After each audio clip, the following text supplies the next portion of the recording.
Das ist so weit am Laufen, wunderbar. Welcome everyone to our session, Digital Sovereignty in Practice. I am Thierry Gilgan, author of the book Panopticon 2.0, Governing in an Age of Total Surveillance. I'm more than happy to welcome a very interesting group of people of the Swiss IT industry to have a deep discussion on the subject and the challenges that it bears. I'm very happy for Aldo Gnocchi to take over as a moderator tonight and guide us through this discussion. Looking forward to great talks. And with that, I would say, Aldo, let's go into the introduction. Thank you so much. Thanks for having me. We have a very interesting round of top experts from different perspectives. I will do a very short introduction, and afterwards everyone will introduce themselves a little bit more in detail. So we have Thierry Gilgan. Thanks for hosting this event. You're an author of Panopticon 2.0, a very interesting book that we will also cover a little bit topic-wise. You're also an expert, from my point of view, one of the leading AI architects in Switzerland, but it's a personal view, developing Machina Lab. And let's go to Chris Dreyer. He's the CEO of Machina Labs and has a background in finance and is leading the company. We have Michael Moser from Adfinis. He was the founder of Adfinis 25 years ago. It's a company that is very much engaged in open source solutions. Then we have Christian Walter from Swissmade Software. He's very engaged in the Swiss tech ecosystem and pushing local innovations in Switzerland. And we have Pradosh, CEO of Safe Swiss Cloud AG. Welcome, everyone. May I please beg you to introduce you a little bit deeper and tell us what's your vision, what goals are you trying to reach with your companies and what you do. Maybe let's start with Chris Dreyer. Thank you, Aldo. Thank you. Sure. Well, my background is, as you mentioned, from finance. I've actually grown up in the institutional asset management space. I'm also a CFA, so Chartered Financial Analyst. I've been doing a couple of roles in the investment field, essentially. And personally, I'm an investor. So that's also how I got to meet Thierry and got to invest in Machina Labs. And one thing led to the other. Now I ended up being the CEO, taking over from Thierry, who has gone to take the role of the chief architect of the company, a role which is much closer to his heart anyway. So with Machina Labs, we're trying to, well, actually, no, you never try to, you actually do. We do protect our clients from the greedy eyes of the AI hyperscalers in the world of AI developments, AI workflow developments. And we do that by introducing an intermediate layer between the actual workflows and the models that are there. And that led us to being designated by a venture capitalist that I recently spoke to as the neutral Swiss Palantir, which is a good moniker to have, I think. Great. Very interesting. Thank you, Chris. Let's go to Pradosh. May you want to say a few words about what you're doing, maybe also what vision or mission do you try to achieve? Please, Pradosh. Oh, we don't hear you. Your microphone is muted. Yes. Yes, hi. So I'm a computer scientist and I've been working in in the software and IT infrastructure business for a long time now. I worked for various companies, including IBM Software Laboratories, then this various constituent companies of the SIX Group, including the Swiss Stock Exchange in the mid-90s. We developed one of the oldest electronic stock exchanges in the world. And I've been an entrepreneur and worked for various startup companies, and I've been with Safe Swiss Cloud since 2013.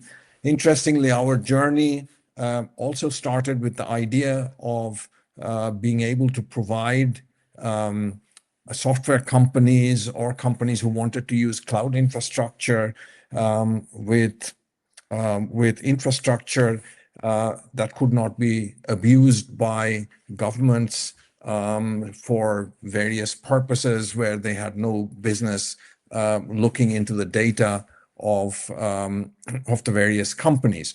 And at the time we formed the company, maybe some of you remember, there was the case of Edward Snowden, who had exposed many different ways in which various US government authorities were able to look into private data of individuals and companies and various organizations. And so we formed the company with the idea to provide an alternative to the hyperscalers that was not susceptible to government interference. Mm-hmm.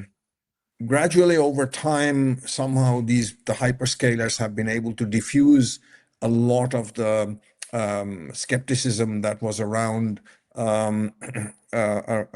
using their services by creating ecosystems of developers and various other companies and partners who have been able to expand their influence.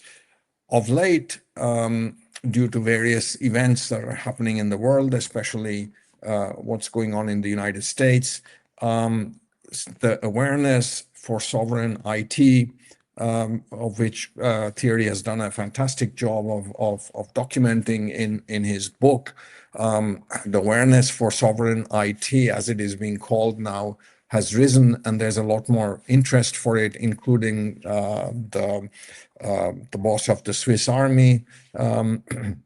Süßli, saying that these hyperscalers cannot be used by the army for most purposes, and he strongly recommended that the Swiss government look at independent solutions. I'm sure we will come and talk about a lot of those things, but that was the vision with which we started, and we are very happy now that this has gained more traction and that a lot of people are actually beginning to worry about not only about their privacy, but to make sure that their companies and organizations can continue to function in a world where might is right and big actors can press a switch somewhere and disable the functioning of your company by turning off your IT infrastructure. This can happen with hyperscalers. This can happen with mobile phone equipment. So there are many different areas, but today we are going to focus on the IT infrastructure piece. Yeah. So thank you very much. There are many topics I would like to dig deeper, but we do this afterwards. Chris Walter, do you want to say a few words about you? What is your engagement? What are maybe initiatives that you are very proud of, or what kind of changes do you see? Please try to introduce yourself in your role from Swissmate Software Managing Partner. Yes. Thank you, Aldo. So I'll try to keep it short so we can have more time for the discussion. As you said, I'm Christian Walter. I think this is also better for if you call me Christian and him Chris. So all right, let's do this. So I'm managing partner at Swissmate Software. We're a label in Switzerland whose focus is on the Swiss IT or the Swiss ICT industry. Originally, we started the company it's a private held company, so we're not a what's the word, NGO or associate. Yeah, we're not that. The company itself was founded 15 years ago. There was an initiative that predated it, which was started by my business partner Luc Haldeman. And at some point, it was clear he had either to focus on his other business or drop this one. So the three of us, that's me, Thomas, and Luc, we got together. We formed the company. At the time, it had 160 companies from all over Switzerland who were members in Swissmate Software. By now, we are 1,500. As far as I know, we're the biggest ICT network in Switzerland. And we focus on digital sovereignty, in fact. We've done this more and more over the years. We didn't start out like this, but it surely went this way. So we have the Swiss Made Software label, which promotes software made in Switzerland. We have the Swiss Digital Services label for the service side of things. We have Swiss Hosting, which is the most obvious digital sovereignty label that we have, because this really focuses on, that's 7 years old, by the way. So that's how long we've been active in the topic.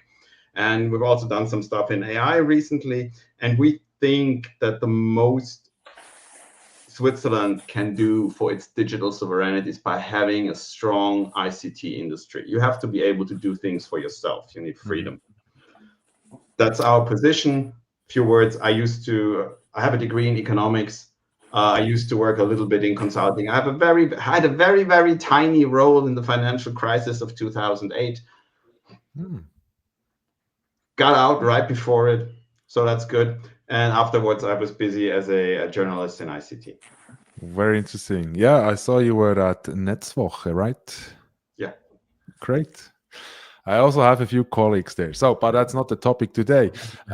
Michael Moser, may I beg you to introduce yourself, please?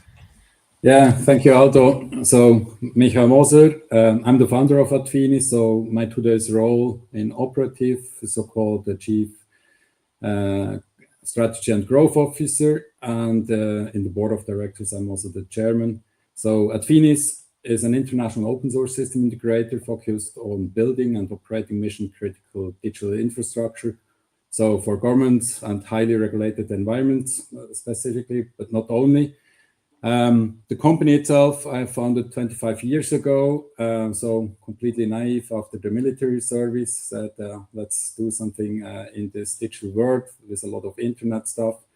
And what drives me at this time was all about open source technologies using Linux and Apache and everything else. So built a lot of systems around for hosting providers and agencies, and then developed ourselves into direction more and more, not only in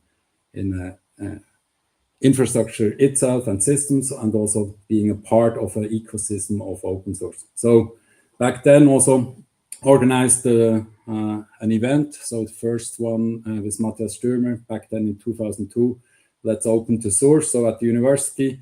And so our goal, or we said how we get also project from the government, because the procurement processes were not really friendly for open source technologies, very vendor driven. And we said, let's do something and go into this direction. And after 20 years, so when we said this in 2004, we have now also the law MBAC, which is also driving the government itself in a direction of sovereign solutions and open source. And today we are working quite heavily also in German projects, but as well in the Netherlands. We have their entities. The newest entity we have is in Egypt, and for the 24/7 business focused also in Australia, where we have a team, but they are also working in related industries. Very interesting. Thank you, Michael. Thierry, last but not least, tell us a few words about yourself. What are you doing? What's your mission or vision, please? Thank you, Aldo. Well, as already said at the beginning by Chris, I'm the chief architect now, originally the founder of Machina Labs. We have started to build a framework solution that can be used in any deployment scenario that allows to host and run workflows on a highly scalable base, but also the models as well. So what we offer with right now a strong focus, of course, for the financial industry, but not limited to it, is an all-in-one solution that lets them build fully sovereign analytical systems with the latest tech available. That's roughly spoken what we do at Machina. We do have a very strong focus also on compliance analytics. So research about people, of course, is a subject. Analytics in that, very much also the analytics with a high resolution on media as well, to underline that being able to really query all the relevant information in the public space about the person in the KYC process. So that's one angle of what we do. I'm also lately pretty much engaged as a speaker, not limited to, but also on the subject of digital sovereignty. That I actually wrote a book, which is the reason why we're all together here today. I invited to celebrate a little bit the release date, the official one. Sadly,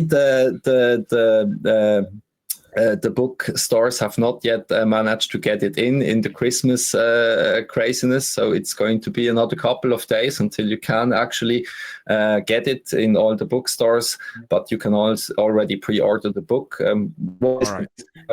I'm going in the book from the Cold War surveillance mechanisms over to stuff like the crypto AG situation that we had in Switzerland, which is a very interesting instance on a big scale of Swiss politics, and which has influenced also a lot of angles of how you would look at the subject.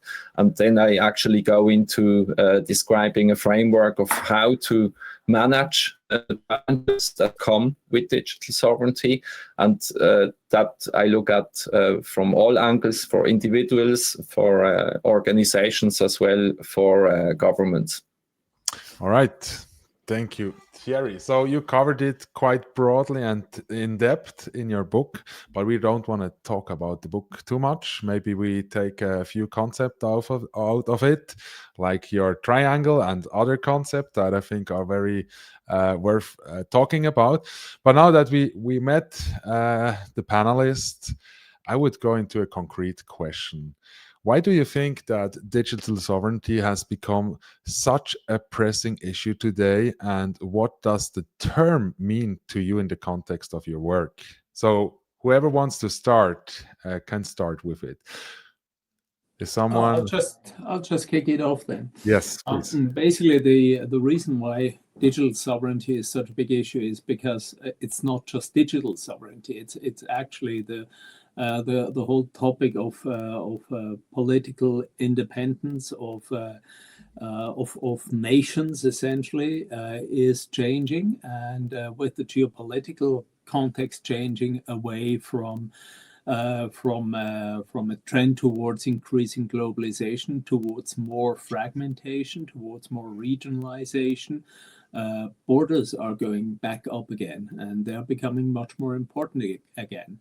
And with that, the friction or the lack of friction, if you will, that is working in the space of the internet and connectivity, etc., has led to a winner takes it all mentality, or business case, if you will, rather, where the big hyperscalers, etc., have been attracting a lot of business, but with that, they've also been attracting a lot of power, obviously. So how do you actually counter that? And that's where that aspect of digital sovereignty comes into play. From a political perspective, I mean, we've seen the Swiss government issuing a report about that, and this is an important dimension of practical life, of practical political and economic life. Yeah. So that's how this came to pass. Who wants to add to this? Pradosh, maybe. Yes.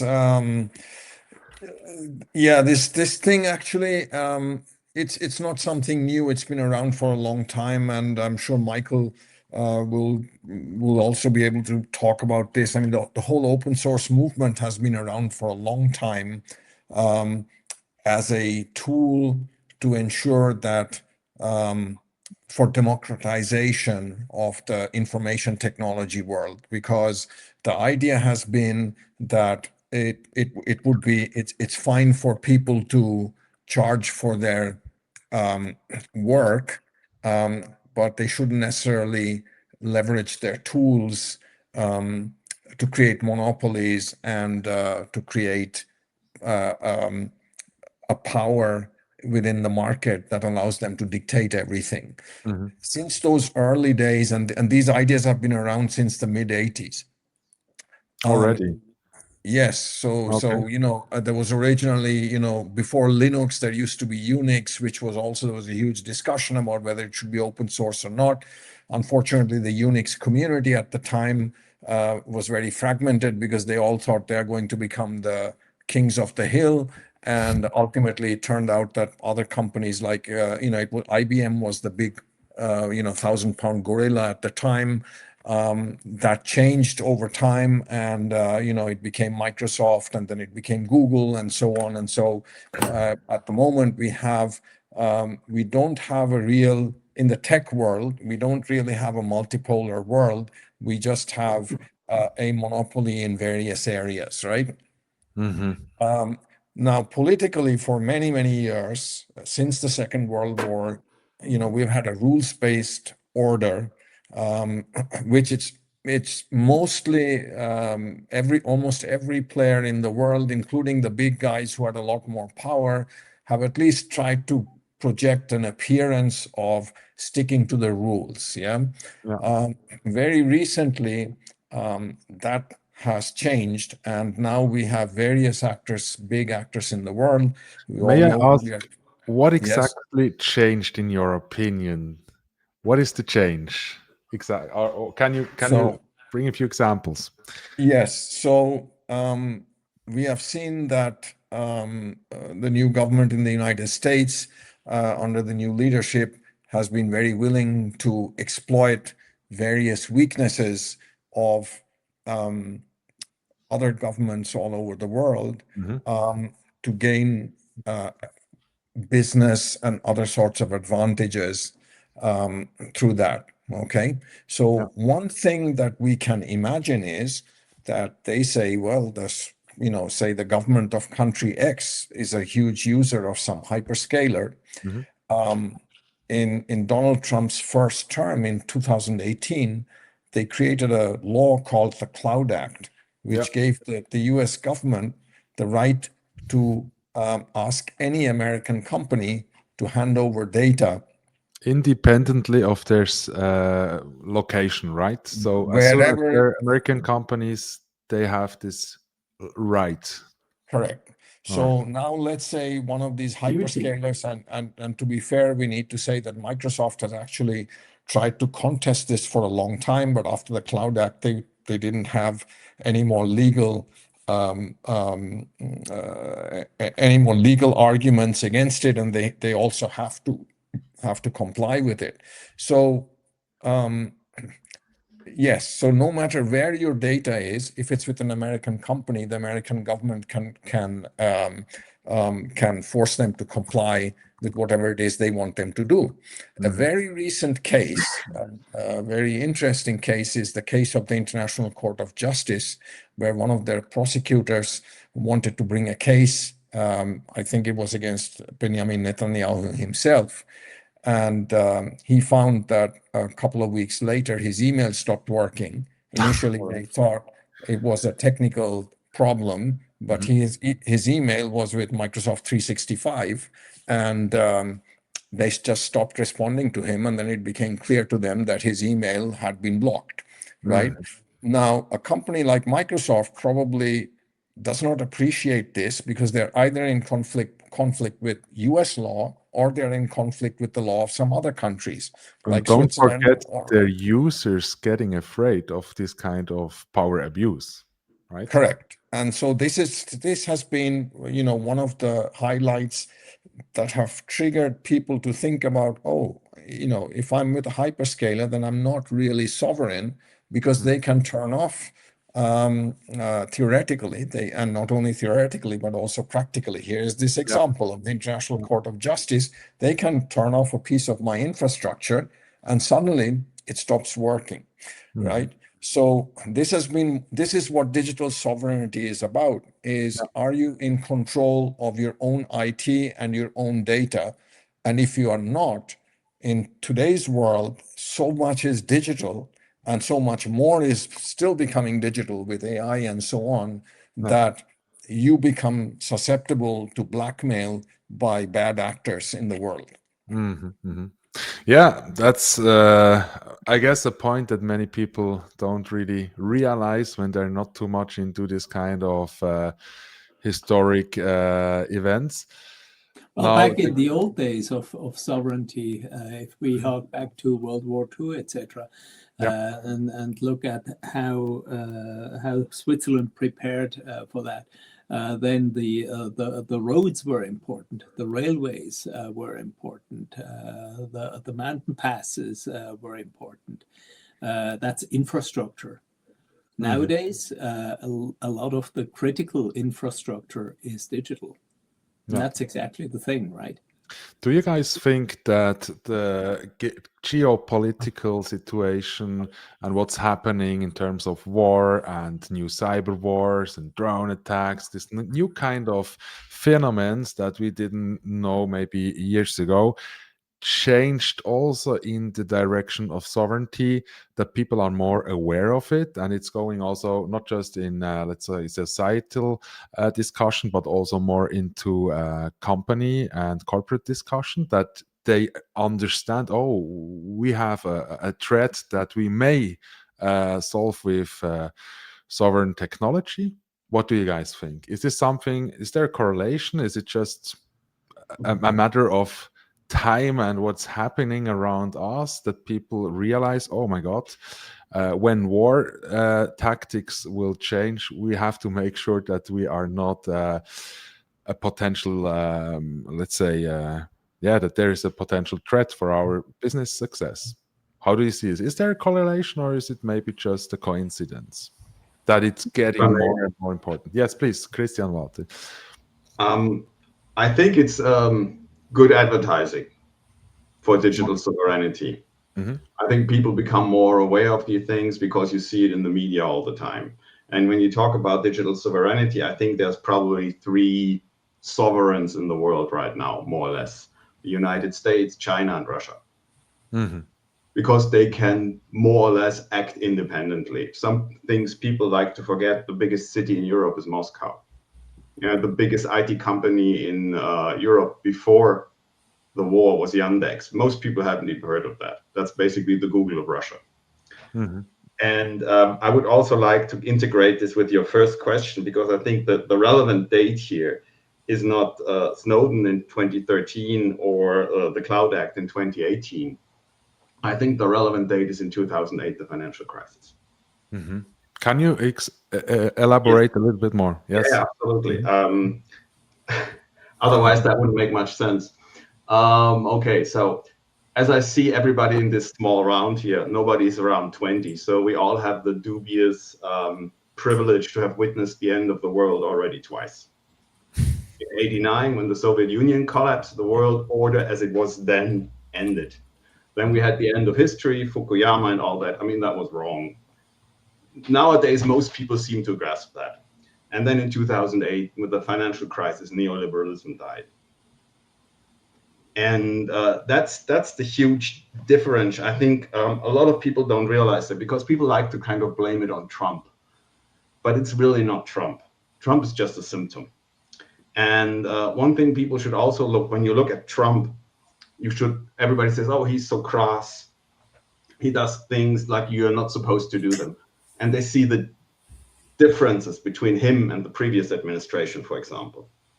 But you should look at the continuities. Where does the American elite agree? That's way more important, because the rest is just cosmetics.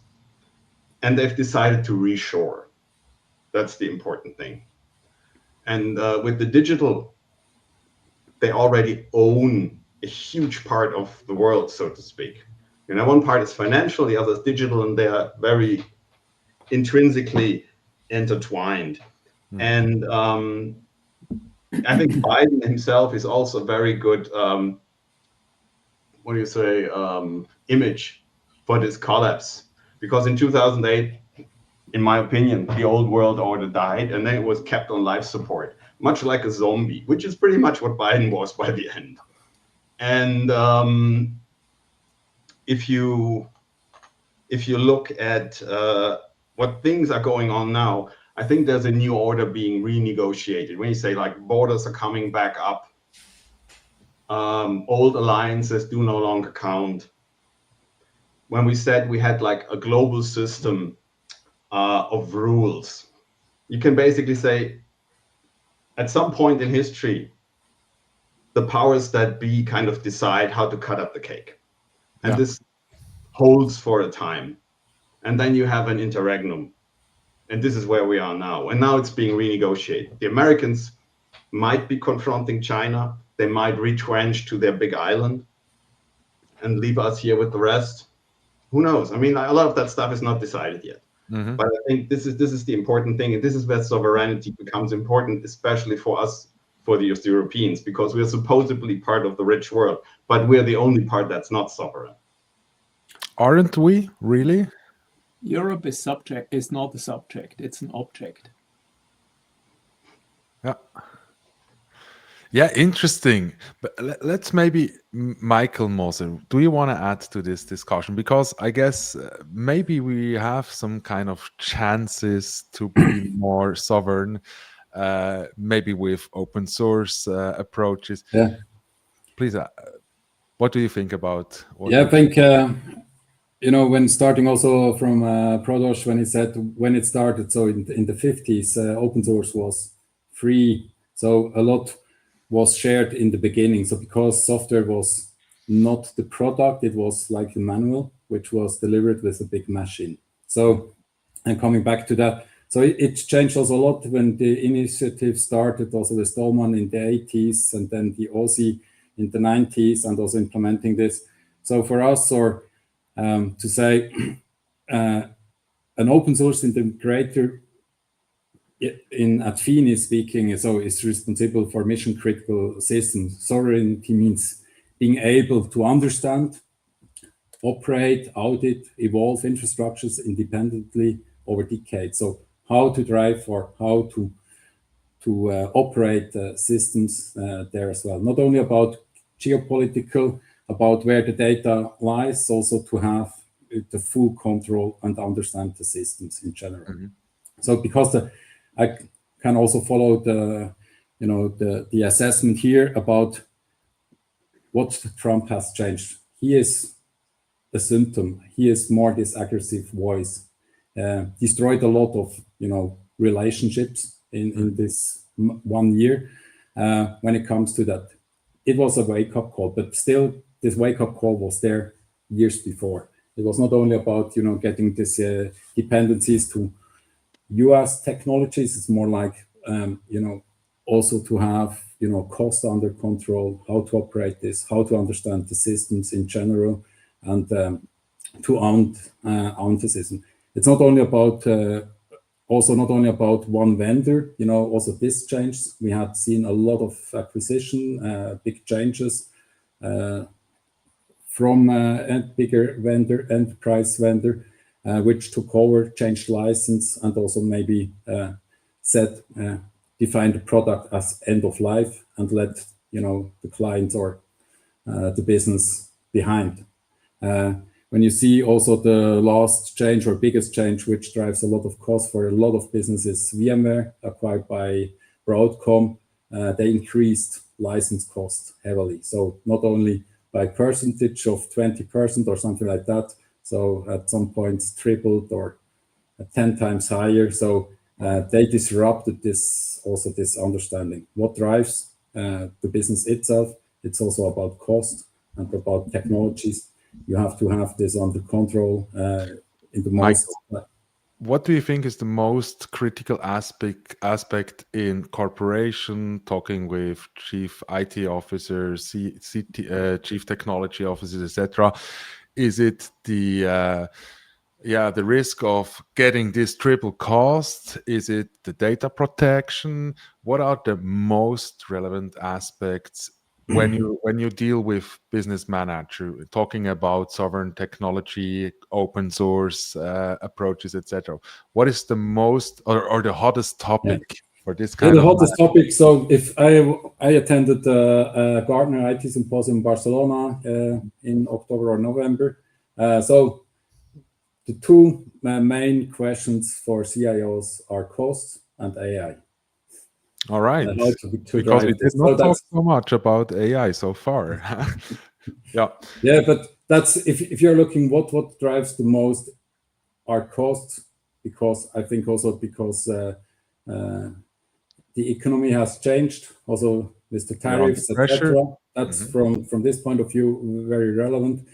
If we look at the government as example in Germany, then it's a question to get the sovereignty back home. But in most cases, it's relatively naive how they approach this, because how to build a complete Office 365 infrastructure with the full integration in all this application when the whole ecosystem is not ready yet. So to say, also when I speak with relevant people or responsible people in government, so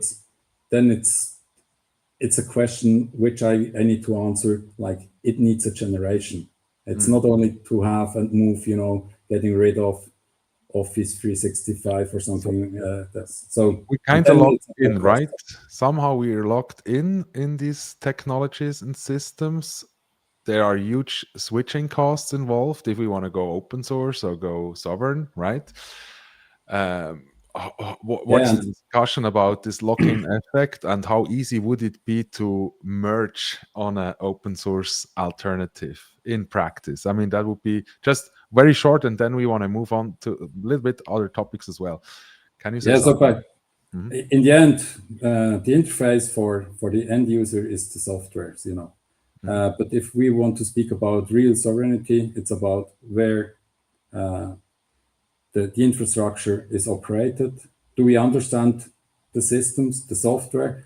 But as well, if you look at what you are using on your mobile phone, it's Google, it's completely closed, or Apple device. So if we want to have real sovereign solution, which is completely transparent or someone can understand, then it's not starting only at the software. So then we have also to discuss about the hardware and the devices. And behavior, don't forget behavior.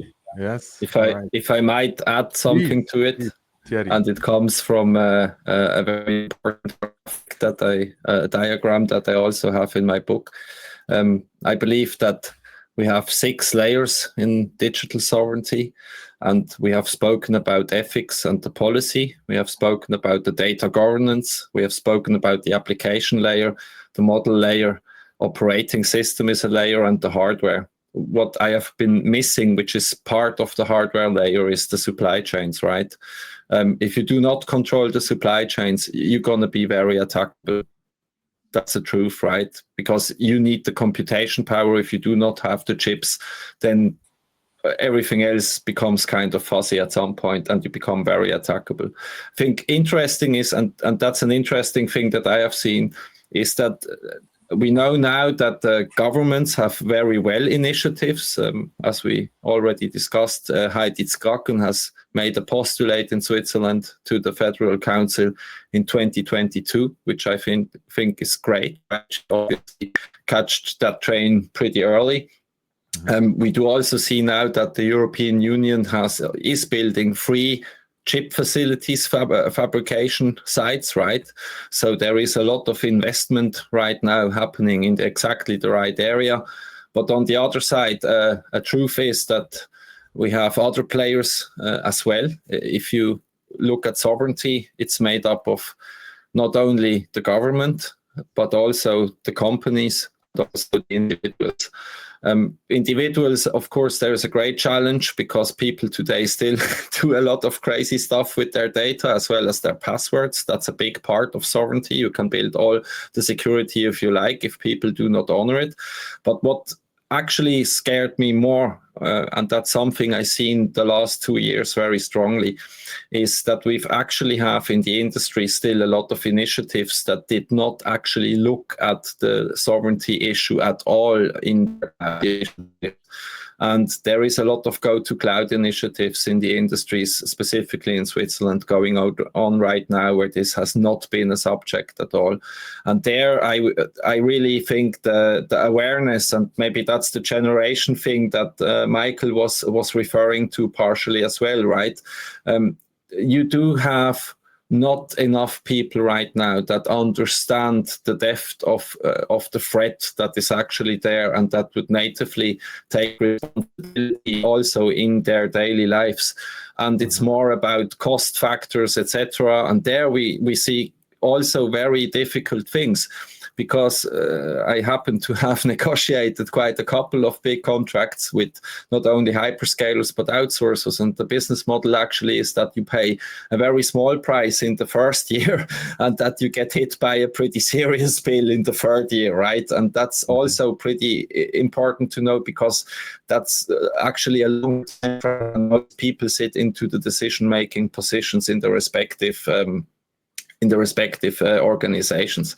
So we're talking here also a bit the hot potato that is circling around, right? And at some point it's just going to impact. I think what's important is to have more awareness in the industry about that. And what I described there, and I want to quickly, not too long, but it's maybe an important thing, because we do not want to make assumptions, but explain that also to the broader audience. There is a very nice example that I use to explain what the forces are that you're dealing with. In Switzerland, we've had a company that was founded in the 1950s by the name of Crypto AG, Crypto Ltd.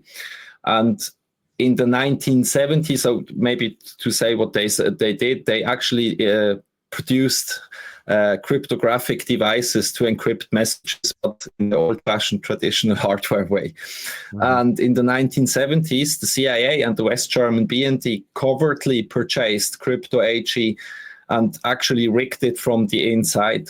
In the 1970s, there were the first actual journalists that began raising suspicions about Crypto AG. We've had in 1992, even a salesman who was arrested in Iran on the suspicion of espionage. So Heinz Bühler, he was the salesman of Crypto AG.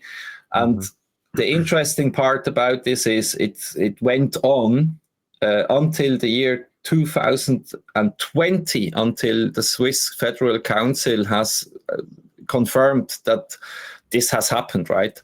And so far there were only suspicious. And in that time, this allowed the CIA to actually monitor pretty much any government in the world, for good or for bad, friend and foe, from the inside. And so that, if you look at that's a breach of sovereignty of Switzerland, which is quite strong, because that was a company in Switzerland, founded in Switzerland and operating from Switzerland, that got infiltrated in Switzerland to get access to this kind of information.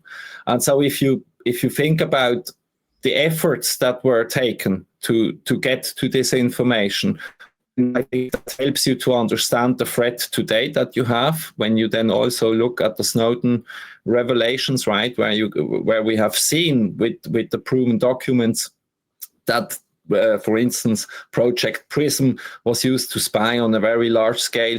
And these are things that I think are not, like, they're still to a big extent, they're like in a gray zone area for most people. But the reality is we have all the documentation. It's the actual truth, right? Mm-hmm. And I think this needs to be something that can and should be openly discussed in the industry, right? It's very dangerous for me if I believe that my personal bank would go and put my personal information on such a cloud, or the information about my company, right? And then this could be potentially accessed in a way where I'm not even aware of, because it's not outlined to me as a customer with what hyperscaler or product my bank is operating, right? So, and that's also a protection issue. Yeah. I mean, that's interesting, and one can read more about all these cases in your book. If I But may, just a ganz short interjection here. yeah, I think nobody has mentioned so far is Angela Merkel's phone was also tapped by the Americans, which came out a few years ago, by the way. And this was also not a topic at the time. Yeah. So, and a thing which is also interesting is, I mean, we should be very thankful for the Cloud Act, because do you really think the French are not doing that? The Germans are not doing that? The Italians, the British? I mean, everybody who can is doing that. Just the are reality. these facts or are these like speculations? Spying is normal. That's part of statecraft.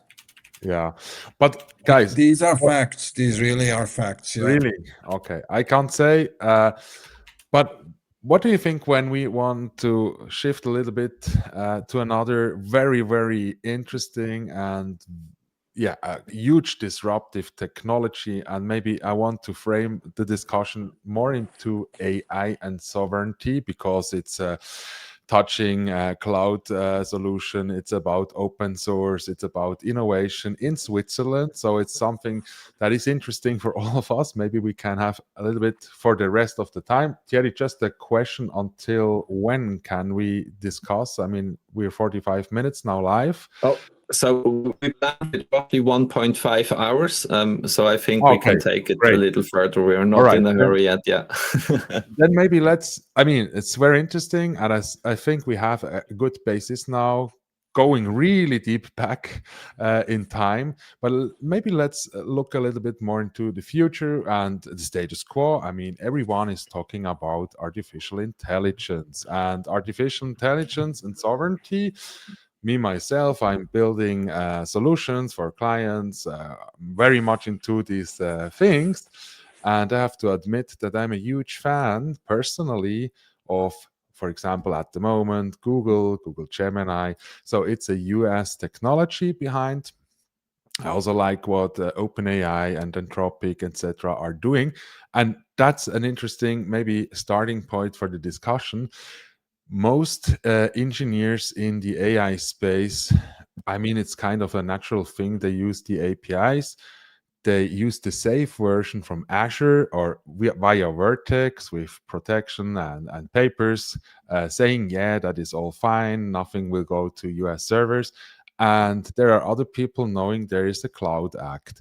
So what do you think with these services that they provide, for example, Google and Microsoft?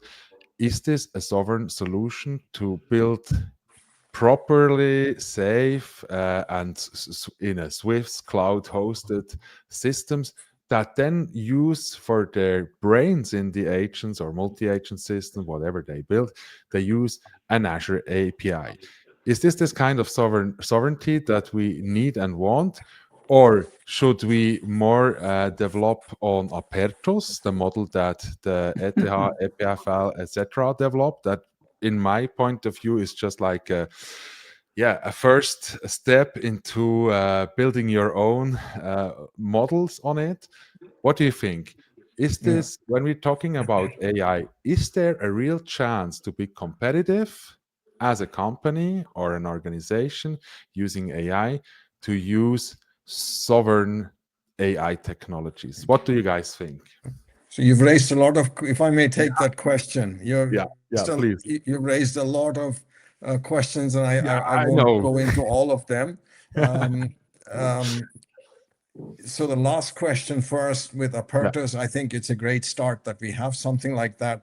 And there is one other European technology company called Mistral based in Paris that also has models.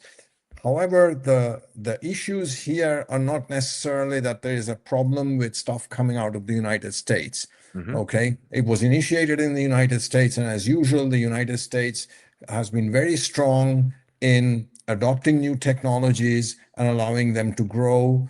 One main factor behind that is that there's a lot of venture capital there, and you can see it. The whole AI industry has been driven by huge investments going into the trillions, not just billions.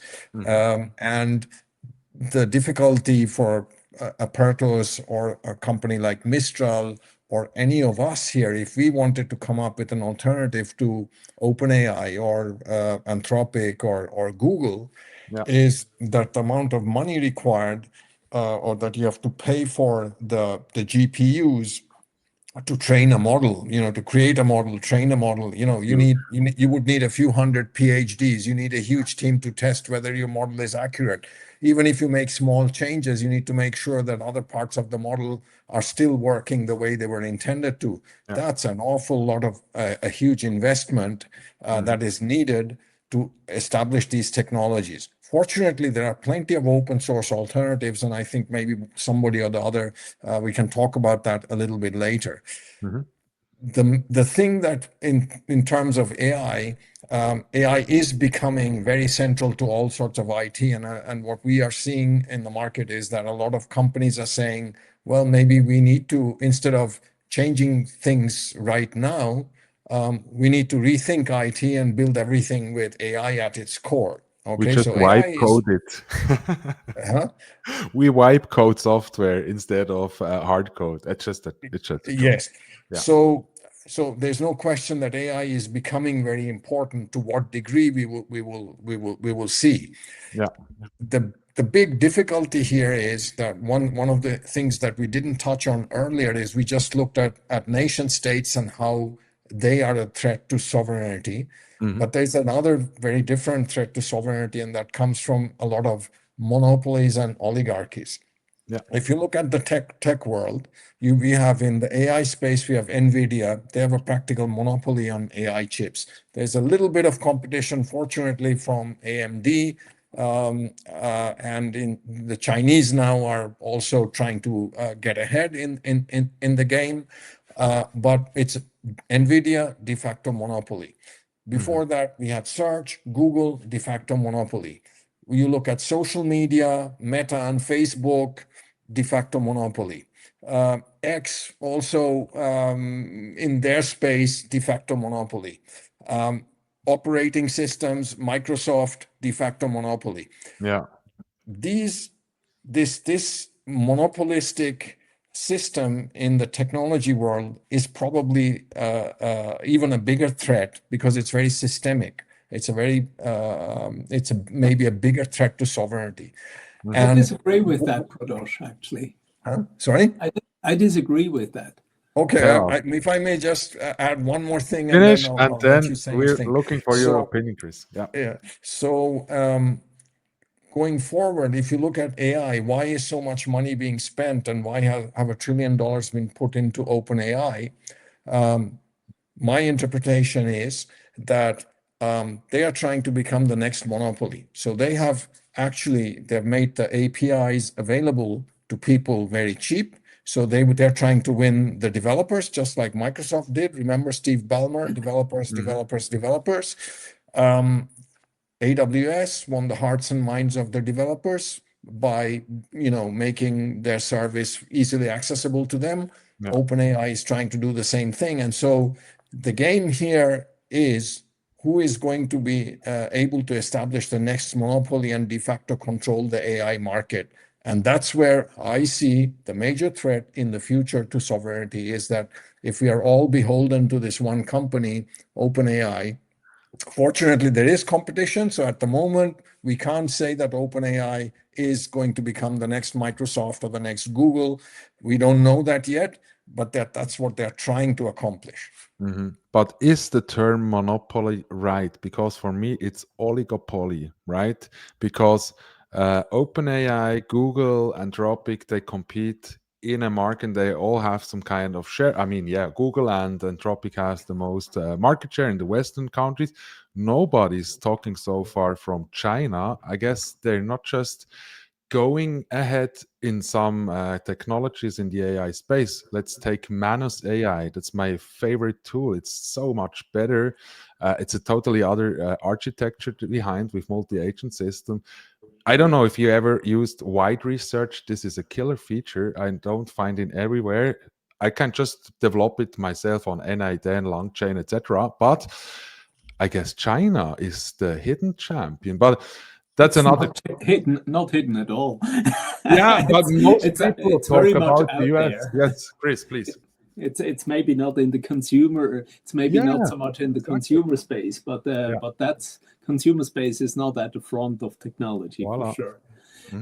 But going back to what Proder said about monopolies, obviously everybody wants to be a monopoly because as a monopolist you can actually extract special monopolist rents for the economists among us here.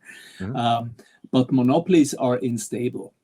So they always you always lose the monopoly, especially in the technology space where things change very rapidly. And the best AI model right now will be the best model for maybe 3 weeks, and then the next competitor comes up to be the best model. And that's true already within the US domain. If you add the Chinese providers who actually disrupted the OpenAI domain quite a bit back when DeepSeek came out. Remember, I don't know how many percent some of the providers actually lost in the marketplace that day after they broke the news over the weekend. So that's really quite a piece. But I think it's more about the general purpose technology. And I would like to actually add an additional book recommendation. Sorry about that, Thierry. Here's another book that everybody should be reading. I'm not sure whether you can actually read the title. Maybe Thierry, type it in the comments of our live session. The title is Reshuffle by Sanjeet Paul Chowdhury.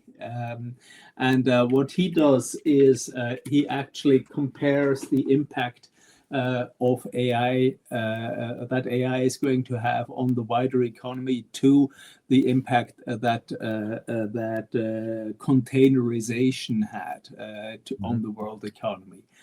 So remember, containerization are those ships with 10,000 huge containers on them, and they have introduced standardization in world trade, and thereby massively lowered friction and cost of transportation and everything in world trade. That actually effectively enabled world trade that way.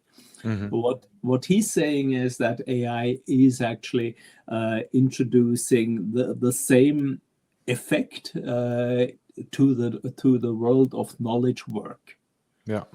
And in that space, or through that transmission mechanism, I would argue, or he argues, that we're now in a period where the world economy is undergoing a massive transition period, which will again which can be used in order to assert sovereignty as well. And there, it's not necessary to have the absolute best model at any juncture in time, but really to have to have one that is good enough for the purpose that you need it for. And also, that's where what our business model comes into play as well. For instance, as a knowledge work provider, I understand, for instance, banking or finance is all about knowledge work. As a provider, you want to be able to protect your business model, and your business model consists of processes and tasks, etc.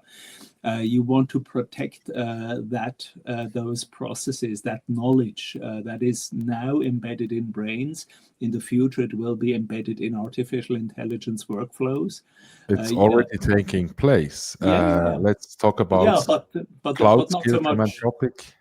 Not so much in, say, compliance workflows in Swiss banks. Those are mostly manual still. So when these things happen, then you don't want to actually exhibit your entire workflow to one model. Because what will happen then is exactly what happened to the retail book trade that Amazon disrupted back in the 1990s. It's about agnostic, right? Being model agnostic. Being model agnostic, being able, with Mark Benioff, the founder of Salesforce, he said that models are commodities. And foundational models are commodities, and they can be swapped out for other ones. So this is the antithesis of Pradosh, the antithesis of monopolization. You know what I think? I think it's not about the model, as you say. It's about the ecosystem. I mean, we cannot compare, in my humble opinion, you cannot compare Google with OpenAI. They both produce their models, but Google owns huge amounts of data that they can use for their training. This is maybe also why it's just speculative, why Gemini 3 Pro at the moment, and you said maybe in 3 weeks it will be again OpenAI, whatever. It's always head-on-head races, but Google has one very nice advantage to become, as Pradosh said, like the monopoly. Not that you said Google will be the monopoly, but they try all to be the monopolies because they have it already so deeply integrated into their whole ecosystem. I'm using Google Business Services in the clouds since I founded my company, and now I have like 40 terabytes of data that I can use to find whatever I want in my cloud. I can synthesize data out of it through the native integration of Google's Gemini everywhere, from Google Drive to every kind of documentation. And I guess this will be maybe the way how they can become a monopoly. But yeah. You want to maybe Aldo, if I may add. Sure. If I may add something to the thought. Yes. I'm fully with you guys on the fact that these huge chat model monopolies are existing, and also the fact that Google owns, pretty much all the data and everything they did before that gives them certain advantages. However, one thing is clear. If you listen to the leading researchers on the field, then this kind of LLM, as we use it right now, is not going to be how we reach AGI, right? So there is going to be another big step in let's say, more self-aware models, more intelligent models that really are aware of their environment, right? And I think one leading person is now leaving Meta after more than, I think, 2 decades, is Jan LeCun. And you're going to like that, Christian. Elon Musk has said that Jan LeCun has lost his marbles. I think that makes him even more interesting. So, so that being said, I think we can expect another big shift on one hand. So these monopolies, they at the big, as big as they are, they can also be attacked with technologies. And what they need, I don't know yet, but I think, it's at least challengeable. Another thing that is important to understand is we're right now speaking mostly about these huge chat models, right? And of course, they have a big influence, right? Because that's also what society is speaking to generally, right? And if you have a certain narrative built into these chat models, you can influence a society pretty on an extreme scale. That's also true. But that's not the whole industry of AI. We will see much more specialized models, and that's where I want to agree with Christian's the good enough situation, right? You will see specialist trained models in the industry, in manufacturing, in logistics, etc., which do not need to be run basically on these huge hyperscaler providers, because they have a whole different nature and they have different requirements. And I think that's actually a truth that also accounts for more diversity in the field. So I just wanted to add that these two factors should not be forgotten when we think about these monopolies, right? They might look pretty unattackable in many ways in the first moment, but then if you look behind the curtain, then the reality is that the requirements and what we actually do in the industry is much more diverse. Thank you, Thierry. And then just one thing, because that was a really good question, and I want everybody to know that quickly. So we had a question about the fact that the hosting needs a lot of hardware. We said that Mistral could be self-hosted in the chat, and then the person said, "Yeah, but it needs." Sorry. No, that's good. So basically, Frode Nielsen has stated that Mistral hosts their models on AWS, thereby it's impacted by that. And then I responded to him that Mistral models can be self-hosted too. And he came back and said, yes, if you have an infra to do that, you can host DeepSeek, Kimi K2, Gwen, and Mistral, but requires a 60K infra to run decent models. Mm-hmm. And I actually just read a couple of days ago, and I posted the link here as well. There is a spin-off project from the EPFL, Switzerland University in Geneva, that allows actually to run larger models on shared consumer GPUs, right? And while, of course, that probably has an impact on the speed, it is a pretty interesting approach. Why am I saying that? It also, attacks these monopolies, right? Specifically also the monopolies on the hardware, which where we all know that's then also the supply chain thing, because it's not even that easy to get your hands on the big GPUs today. Or you build it your own, like Google, right? And then that's another option. Yes, absolutely. Yeah. So now I think maybe for the listeners of our live session, maybe it's too geeky what we're talking about these models. But I want to bring it back to sovereignty and AI. So we're talking about how strong the US is in developing all this technology. We were slightly speak about China, but let's go back to Europe. Let's go back to Switzerland. What are the options we have to be competitive in the AI space if we want to have like 100% sovereign solution? What is there? What can we do? And how competitive are the models, the infrastructure? Who wants to try to answer this question? It's a hard nut, I guess. Yeah, only to say here, so Europe doesn't need to break the monopolies itself, so it needs to prevent them from becoming unavoidable. So that's really a direction which drives.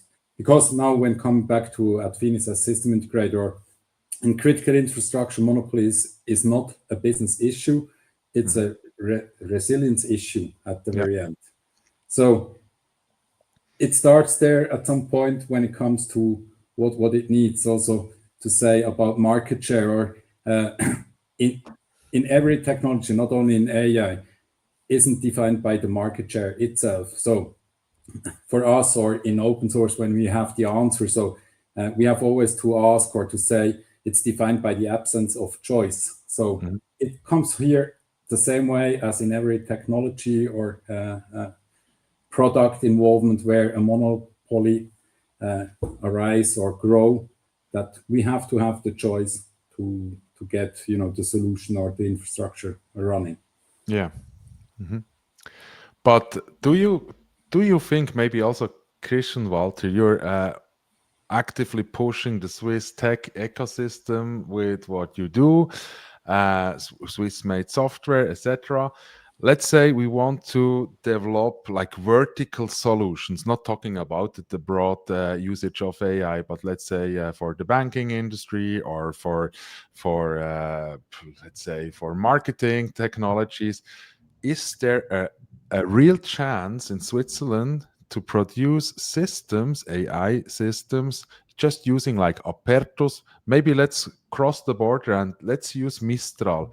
Is there a real chance with the technology that we have, the sovereign technology, the independent technology where we have control, to be competitive in the AI space, competing with China, Manus AI, what they all have, or with the big US solutions? Do we have a chance? And is it really, like, also from an economic point of view, is it something that is realistically doable just using our sovereign technology with the infrastructure that we have, with the models that we have, with the tech we have. What do you think, Christian? Look, I think it comes down to how do you define sovereignty. Mm-hmm. If you're going for absolute sovereignty, and then we probably should like put up Thierry's, well, how many layers was it? 7, 8 layers of possible sovereignty, and then, you know, I can show it again if you guys want. no, that's fine. Fine. I'm just saying, you know, absolute sovereignty is probably not possible. Yeah. I'm not even sure if it is desirable, to be honest, because in the end, you know, we're living together in a planet, you know, even if we don't always agree on everything. Mm-hmm. What we should aim for and have as a goal is critical sovereignty. And by critical, I mean, you know, certain stuff you should just do yourselves. And I'm not really, and I don't want to focus on AI. I know AI is the hot topic right now. Yeah. But if you know the Gartner hype cycle, you know what happens after it's done being hyped. Yeah, it will be I know right now nobody wants to talk about this. We're all in the industry. Everybody's making money. I see at least 2 people who are making money directly off AI here in our little chat group. So don't get me wrong. I'm probably not quite as enthusiastic as everybody else. But you know, lately when you go to business presentations and it's focused on AI, everybody says, you know, you should ask the CEO, you should ask the management, do you have an AI strategy? And I think that's a stupid question. I think you should at first ask, what is your strategy? And then how can AI support this strategy? Yeah, and just because AI exists, you shouldn't just plug it into everything. Mm-hmm. Give you an example, going back a few years, like if you look at how cloud came along, okay? I know this from various stories in big companies. This is not like, okay, we should have a research project, right? And we looking at the pros and cons and we make a cost evaluation and no. It's like the CEO comes in from some management retreat where he had a few drinks with another CEO where the other guy said, hey, we're going on Azure. And then he says like, and then he calls in his CIO, he says, by the way, we're going on Azure. Mm-hmm. This is how this works. You know, this is not really people thinking about it, at least a bit less often than most people would assume it to be.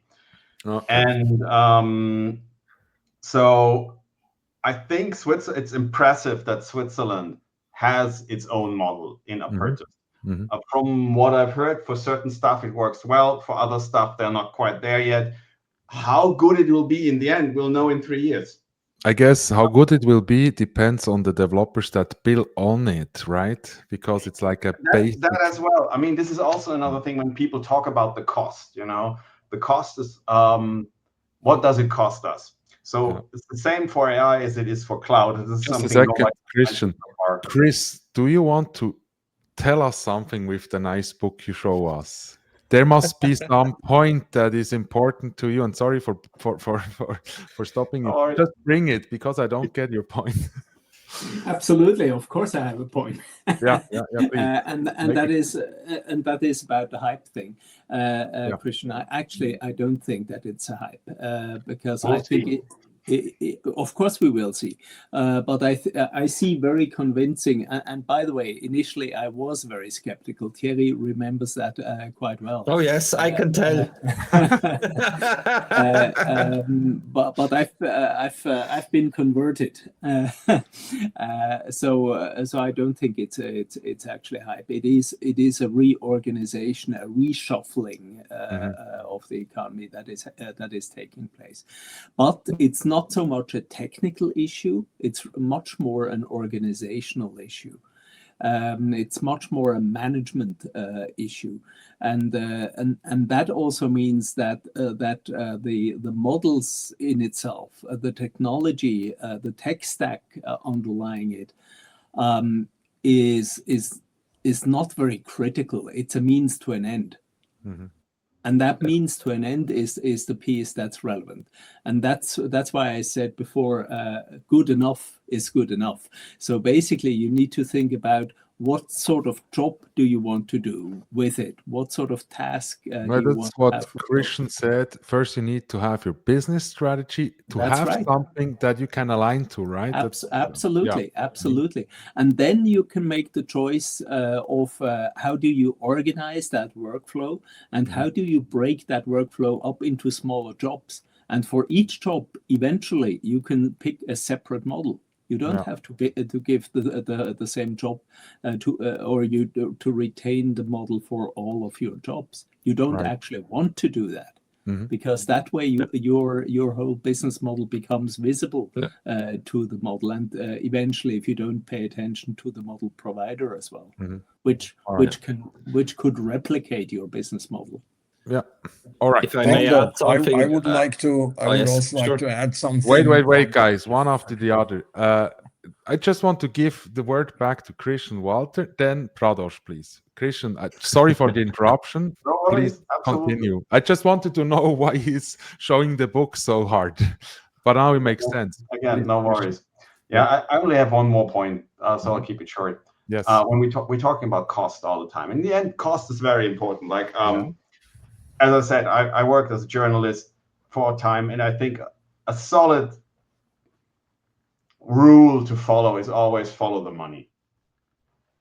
Yeah, and if you look at the cost of cloud, the cost of AI, I mean, you have the cost of all these things to individual companies, and then you have to look at the cost of it on an economics, on the scale of the economy as a whole, because with if you're one of these monopolies, the thing you can exercise is a panopticon view. So not to you, Thierry, right? So you have a panopticon view of things. So you work in the cloud, you work with the models, but you don't see the whole thing. The provider sees the whole thing. And all the information you put into it and all the skills you develop based on it, they all go to feed him, not you. They don't support you. The money actually leaves your country. And the other thing is also all the innovation that you build on top of these systems, all this information gets analyzed, tracked, and ultimately, let's say, propertied by the people who run these systems, who exercise the panopticon view. And this is a massive cost. So everybody who's using these systems is making investments for Microsoft, for Google, for every one of these companies. You're giving them money. This money is going away, and you're not getting it back. All right. Good. Pradosh, you wanted to add as well. Thank you, Christian. Yes. So I think some very good points have been made, all of them very valid. The thing I would like to add about you asked the question, can Switzerland develop its own sovereign AI? So I would like to come back to that. And I would even broaden it and say, can Europe develop its own sovereign AI, or even anybody else? Maybe I think no. And the big difference is that the investment needed to create sovereign AI is much, much higher than it was to create cloud or any of the other technologies that went before it. In the 90s and the early 2000s, a Silicon Valley company could get started with, with intellectual property and create something and then go and get money and build it up. With AI, there is no chance. So Apertus is an exception, and it's a testament to the originality of our researchers in Switzerland, and it speaks to the strength of the Swiss research system. But the accompanying investment system is not there. And if we look at the AI companies, there are very few that have an investment of less than 10 billion. But and maybe there's also a bubble that will burst soon, right? So maybe in the case of OpenAI, which has a 1 trillion investment that has been discussed actively, we will see. But even if the stock price goes down, if these companies manage to stay in business, they will still be around. The important point is that anybody else in Europe, in Switzerland, we cannot raise the kind of money that is needed to create a strong AI solution. I see that Chris is shaking his head. But even to create a specialized model, who has the resources to do that? You need a big team of PhDs, which is hard to find. Then you need to pay them good money, otherwise they will go to Google. And you need to pay an awful lot of money to get GPUs to test your model, to create the model, test it, and the testing itself. That you need real people who go in and test it. You can automate a lot of those things, but even then, the testing a model is a significant investment.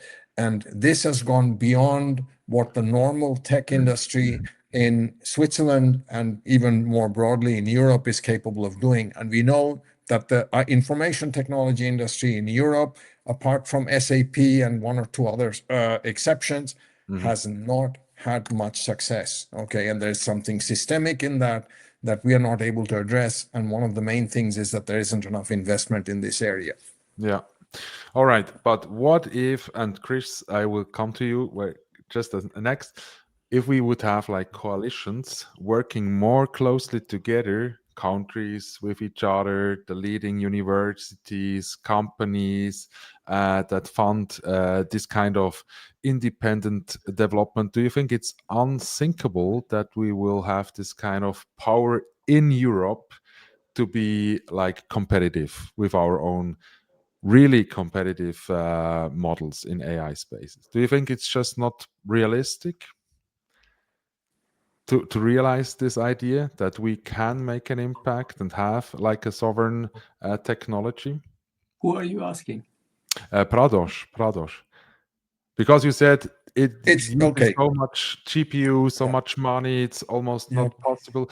But we never thought about getting closer together and as a European community do something to be more independent. I mean, that never happened, right? I think it's not unrealistic, because there's one very strong thing in Europe is that Europe has an incredible amount of intellectual assets, right? We are very strong in research, and Switzerland especially so, and there are lots of statistics and studies that show that yes, exactly. The highest number of Nobel Prize winners per capita come from Switzerland, et cetera, et cetera. So on the intellectual front, I think we are perfectly capable, and also with our European neighbors, we are perfectly capable of producing this, right?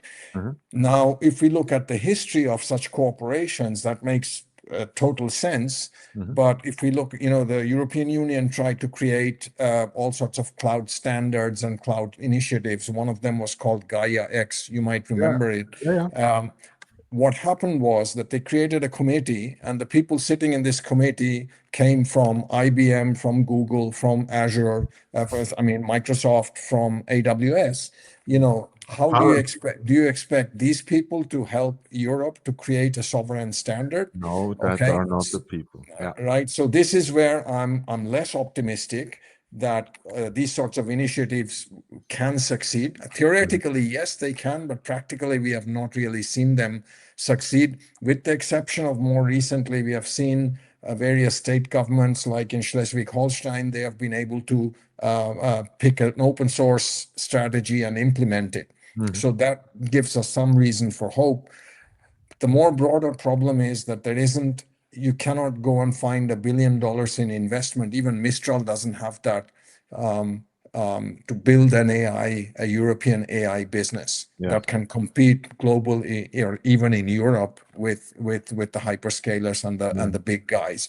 The Chinese government is trying to do that. We will have to see whether they are successful. Well, but I think we wouldn't want to be dependent on the Chinese AI as even less than on the American AI, right? Yeah.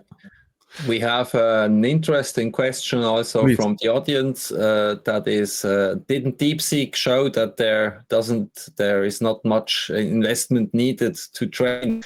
I quickly looked that up. So the actual training cost was 5.58 million, but the reality is it also needed 2048 NVIDIA H800 GPUs, and building the respective data center and all that is still quite an investment. I think that's what Pradosh has been referring to, right? If you of course only look at the power consumption is built, etc. That's one way, and then it sounds very nice, but there is still quite an investment needed. On the other hand, truth is that the data centers where Apertus was trained. Does anybody of the audience of the group here know how many GPUs we have there? I think it's also I think it's actually the second or third biggest university cluster that there is in the world, which is also interesting to see that this is standing in Switzerland, right? In comparison to the huge Ivy League universities that are around elsewhere. So there is, of course, some truth to that, I would say, but I would be happy to get your inputs on that subject as well. From which input? From anybody who wants. Yeah. No, the funny thing is, just let me put a fact. I mean, a few of us live in Basel, right? Just next to us in Arlesheim, there's a quantum computer. Just to say, we have another one in Lugano, right? So even though we're a small country, we have some kind of capabilities we may not use. I don't know what they're really doing with it, but Arpetus was also trained in Lugano, when I have it right in my mind. Is it correct? That's quite correct. It's a Swiss supercomputing center in Mando that was used to do that. And while it is a supercomputer, it's still relatively small in terms of mega or teraflops that are actually running. But I would like to get back to the point of Prodos about the capital raised. As I mentioned in the introduction, I'm actually an investor by passion and by mission, basically. So this is very close to my heart. And another project that I'm working on is increasing the tendency of Swiss pension funds to invest in venture capital, because I believe capital formation is really absolutely critical to that mission as well. Now, can I get a guess from here around this screen? What's the country with the highest percentage of venture capital per GDP unit? What do you think? Worldwide. Yes. Because I'm a big Switzerland fan, I would say it's Switzerland, but maybe I'm wrong. You're totally wrong. But, okay. UAE. Next guess? Huh? UAE. Wrong. Maybe Israel. Qatar. No, actually, it is Israel. Really? I'm surprised. I'm surprised that nobody came up with the US. The US has about 2.3% of venture capital invested per GDP dollar. Israel has 7.6%. Wow. Wow. All right. Wow. Switzerland That tells you a lot. Switzerland has 0.3. All right. So that's what I mentioned. Okay.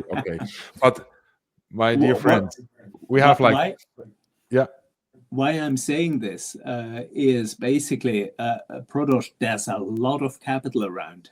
In Switzerland, there's a lot of capital around in Europe. It's just invested in government bonds. It's not invested in venture capital.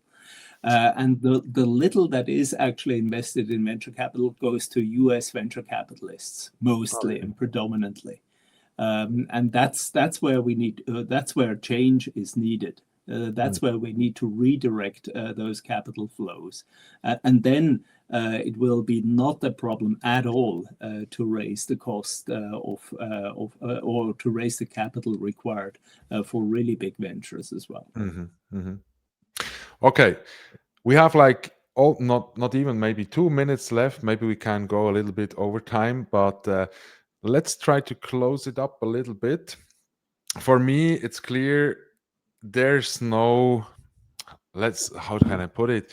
Sovereignty is a huge trend. Much money will be invested in all these kind of sovereign technologies. We can see it. But let's take this key technology, this disruption technology, AI. I think we don't really agree or did not really find the ways or are not so convinced that, for example, in Switzerland, we can be total sovereign in this kind of high-tech technology. So my question to each of you, try to keep it short and concise and clear. What's your recommendation? I mean, who can lead it in a good way? There are like politicians, but let's go to the corporate side. Let's say, what is the recommendation for a chief technology officer or a chief information officer that you would give him as your advice in terms of being more sovereign as a company? Who wants to start? Maybe Michael Moser. What is your best recommendation that you would tell one of these managers? Yeah, first to say, it's also in this panel ended up with the half of the time in AI topics, so it's interesting to see. I think the most relevant is to have a focus on transparency of what systems they want to operate, and to have a clear understanding about data, what they are collecting. Because when it goes to AI, it's all about data. The most companies, they have a big mess. They are not able to to build something or to train models or have a really specific model at the end operating. In all questions around or to this question about sovereignty, it's about to have a choice about technology, have a choice about the vendor, have an exit strategy if something goes wrong. Not only about geopolitics, so the overall, it's also about one vendor can change or happen or getting acquired or so. And we have seen this a lot. So it's really to have control and understand, the mechanism and the systems in general. Yeah, thank you. Pradosh, what's your recommendation? What is, you think, important? So specifically for AI, I think if the CTO or CIO and board or CIO of a company wants to follow a strategy, they need to pick open source solutions. So open source large language models. We are fortunate that at the moment there are plenty of such models that perform equally well, and in some cases better than those of the hyperscalers. And they need to go to ideally Swiss companies, but definitely European owned and European or Swiss controlled companies for their hosting.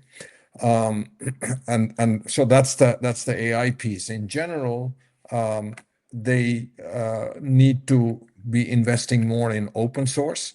And there are areas where open source is actually better, especially on the server side, in a lot of the web technologies, in AI especially. Open source infrastructure is just as good as proprietary infrastructure, in many cases better. So they need to recognize that, and they can save lots and lots of money. They pay thousands and millions for database licenses for proprietary database licenses. They can get it for free if they just they can spend a tiny percentage of the license fees they pay to an open source company to run a very good open source database like Postgres, for example, for them. So I think by doing this, they can encourage the open source ecosystem, the ecosystem of companies and the ecosystem of developers. And that will serve all of us very well, and it will help us to become more sovereign and stay sovereign, and use Swiss and European hosting companies. Thank you, Pradosh. You talked about ecosystems. I give over to Christian Walter. Please, what is your recommendation? And also try to make a bit of a promotion for Swiss-made software. Absolutely. Swiss-made software, it works, which is not something you can say for a lot of software, by the way. At least not as advertised. Okay, no, but I think what I said before, like number one is have an actual strategy. This is, if you want to be, you have to know where you're going. Even if on the way you change your goal, first you need a goal. That's the most important thing. And I think the other thing is, like I said, interoperability is very important. Be very careful who you go to bed with. So very nice. No, seriously. I mean, if this is your business critical infrastructure, you should have a fallback option, or your business will cease to exist. Even if it's not meant aggressively, these systems can go down. I don't know, if you're a 300 people Swiss specialized mechanical industry company and your systems go down because, I don't know, CrowdStrike fucks up again. Cloudflare a few weeks ago. Or whatever. Do you really think you can sue Microsoft and win? I mean, in a time before your company dies? And finally, promoting Swiss software. There are way more options than you're aware of. We have a bit of a database now. It's called Swiss Alternatives. You can find this on our website. It's less than a year old. We're still adding stuff. It's still a work in progress. But for many things, there are actually options in Switzerland, in Europe, in other parts of the world. So think about that. Great. Thank you, Christian. Chris, what's your take or your recommendation? First of all, a recommendation to you, Aldo. Tell me. Get out of Google Business Workspace. No. I still like it. If you want to, I'm there too. But I've scheduled the date where I will not renew the subscription, and I will actually migrate away from there. And let's talk this in private. There's plenty of alternatives, and I will be looking at Christian's suggestion as well, where we can actually find alternative solutions. Yeah. But to answer your question. Back in the day, there was a saying, nobody gets fired for hiring IBM, right? I think this might be different now. I think we will, if geopolitics is continue to move on the trajectory that it currently is on, and the Americans will be using their digital leverage against us, then people will get fired for hiring IBM. Think about that. All right. Last but not least, actually, also the possibility to talk maybe a few minutes about your book, Thierry. I'm so sorry. It has not enough attention, but it was not about your book. But please, Thierry, give us an advice and maybe say something about Panopticon 2.0. Yes. So one thing that I want to add to the discussion, and I think that's what I would also say to a CTO or a CIO, and it goes pretty much into the same direction of what most here has said. But the important thing is, if your company is, or if your business is only as good as the best available model, then you're going to have an issue, right? So the important thing is to really understand the key values that your business has and optimize them in the best possible way. And then you have a existence beyond AI models, let's put it like that, right? So I think having the right strategy for your business is absolute key. And then you can talk about infrastructure and AI and whatnot, because there is not one solution that's just correct. And don't get me wrong, I also believe that these hyperscalers have their right of existence. They earned it also. And for a lot of stuff, they are good choices, even if it's just, and I just want to also remind people of the fact that in COVID, where everybody had, you can argue if that was good or not, or needed or not, but people had to stay home and we had homeschooling. This would not have been possible without these hyperscalers and that whole equipment that was already in place and battle tested. And otherwise, this would simply not have worked with the other providers on the market. So that's also a fact. We've been bashing them quite a lot, and it's not that I'm a fan, but I think they also do a couple of things pretty well, right? So there is not a single truth. You need to have a strategy, and then if you have a strategy for your business, there is a truth for your business, and it's optimally a different one for most others as well. Aside from that, in my book, I explain to the audience, the readers, why it is such a substantial issue and challenge. I come up also with a framework of how to deal with these challenges. And I also... The triangle, right? Not only the triangle.